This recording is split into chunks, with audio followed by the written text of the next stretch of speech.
2020년 2월 8일 말씀 묵상 제목 동산을 적시는 강 본문. 강이 에덴에서 흘러나와 동산을 적시고 거기서부터 갈라져 네 근원이 되었으니 첫째의 이름은 비손이라. 금이 있는 하빌라 온 땅을 둘렀으며 그 땅의 금은 순금이요 그곳에는 베델리엄과 호마노도 있으며 둘째 강의 이름은 기혼이라. 구스 온 땅을 둘렀고 셋째 강의 이름은 히데겔이라. 아수르 동쪽으로 흘렀으며 넷째 강은 유브라데더라. 창세기 2장 10절에서 14절. 오늘은 동산에서 흘러나오는 강에 집중해서 묵상하고자 합니다. 오늘 본문이 우리에게 전하고자 하는 메시지는 단순한 지리적인 정보가 아닙니다. 하나님께서 주시는 풍요와 생명에 대한 신학적인 메시지를 담고 있습니다. 그리고 이러한 메시지는 광야의 이스라엘 백성들에게는 하나님께서 모든 필요를 공급하실 것이고 약속의 땅에서 다시 풍요를 누리게 될 것이라는 소망을 심어주는 역할을 했을 것입니다. 이렇게 볼 수 있는 근거는 강의 근원지가 에덴에 있는 동산에서 출발합니다. 에덴에 있는 동산은 하나님께서 친히 사람을 위해 만드신 곳이고 이 동산은 부족함이 없을 뿐 아니라 모든 것에 풍요로운 동산이었음을 성경은 기록하고 있습니다. 그리고 그 동산에 생명의 근원이신 하나님께서 생명의 풍성함을 누릴 수 있도록 생명나무를 심어 놓으셨고 그 사실이 좋고 선한 것임을 사람이 알 수 있도록 하셨습니다. 그러나 하나님의 계획은 이 모든 것들이 에덴의 동산에 한정되는 것을 원하지 않으셨습니다. 하나님께서 창조하신 모든 피조 세계에 동산의 풍요로움이 확장되기를 원하셨습니다. 그 표현이 강이 에덴에서 흘러나와 동산을 적시고 거기서부터 갈라져 네 근원이 되었다는 것입니다. 물은 사람들에게 두려움의 대상이자 동경의 대상입니다. 물이 통제가 되지 않으면 그 물에 휩쓸려 모든 것이 폐허가 되고 사람은 죽음을 당하지만 통제된 물은 사람에게 생명을 공급하고 풍요를 가져옵니다. 본문에서 강이 흘러나오는데 이 물은 통제가 되어서 흐르고 있으며 그 물이 흘러가는 곳마다 땅이 비옥해지고 풍요의 땅이 됩니다. 이를 통해 알 수 있는 것은 하나님은 물을 통제할 수 있는 분이시며 하나님을 에덴을 풍요롭게 하신 것처럼 모든 피조 세계를 풍요롭게 하시는 분임을 강조하고 있습니다. 그리고 에스겔서 47장 1-12절, 계시록 22장 1-2절의 기록과 함께 살펴볼 필요가 있습니다.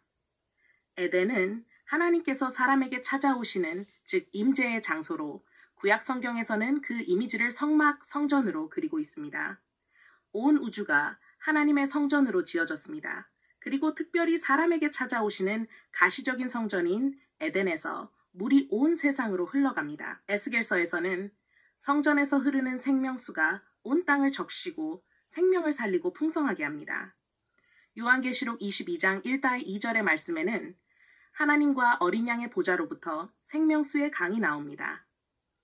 이처럼 오늘 본문의 기록은 에덴에서 물이 나와 온 땅을 적시고 풍요롭게 하는 것을 통해 에덴이 성전의 원형이었음을 확실하게 보여주고 있습니다. 그리고 그 강은 동서남북을 향해 뻗어나가고 있습니다. 즉 사방으로 뻗어나가 모든 영역을 포함하게 된다는 사실을 보여줍니다. 사방으로 뻗어간 물을 통해 온 세상은 에덴의 풍요로움을 공유하게 됩니다.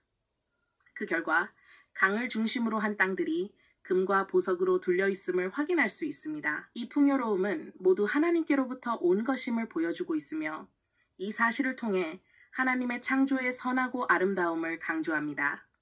이스라엘은 광야에서 이 창조의 이야기를 들으며 하나님께서 약속하신 땅으로 가라는 명령을 부여받습니다. 물이 부족하고 건조하며 생명을 유지하기 힘든 땅에서 본문의 말씀은 하나님께서 우리에게 필요한 것을 풍성하게 공급하신다는 메시지를 분명하게 들을 수 있었을 것입니다.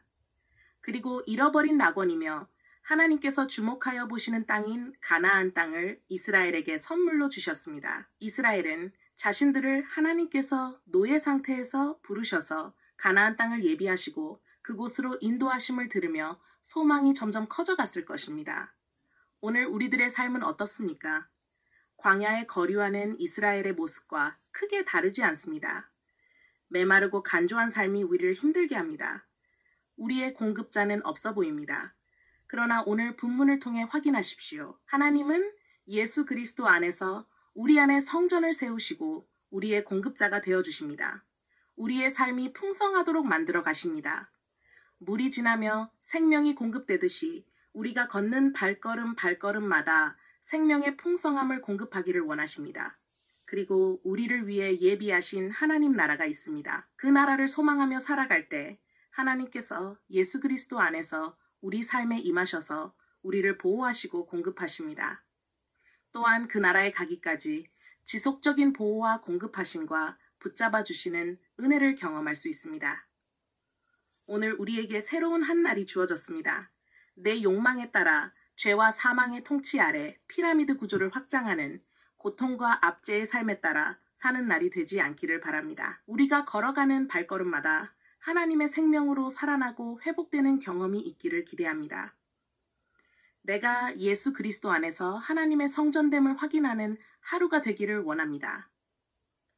하나님의 성전된 나의 삶이 아브라함처럼 복으로 부르신 삶이라는 사실을 깨닫고 나를 만나는 모든 사람들과 피조 세계를 향해 복을 나누며 살아가는 한 날이 될 수 있기를 예수 그리스도 이름으로 축복합니다. 더 깊은 묵상을 위한 질문들. 1. 내 삶이 예수 그리스도 안에서 하나님의 생명이 흘러넘치도록 살아가기 위해서 내 삶에 어떤 변화가 필요할까요? 2. 예수 그리스도를 믿는 믿음이 내 삶의 영역 안에서 세상에 어떤 영향을 끼치고 있나요?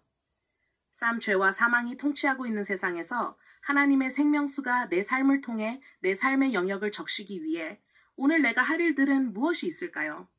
묵상을 위한 기도. 하나님 아버지 감사합니다. 죄와 사망의 권세에 사로잡혀 죽을 수밖에 없는 나를 예수 그리스도 안에서 구원하여 주시니 감사합니다. 예수 그리스도 안에서 나를 성전 삼으시고 내 안에 좌정하셔서 나를 다스려 주시니 감사합니다. 하나님의 다스림이 내 삶을 통해 확장되어 가기를 소망합니다. 에덴에서 발원된 물들을 통해 세상이 풍요로워진 것처럼 내가 걷는 모든 발걸음마다 하나님께서 베푸신 생명의 풍성함이 드러나게 하여 주옵소서. 오늘 주어진 한 날, 나를 만나는 모든 사람들과 피조 세계가 복을 누리며 하나님께 영광을 돌리는 삶이 되게 하여 주옵소서. 예수 그리스도 이름으로 기도합니다. 아멘.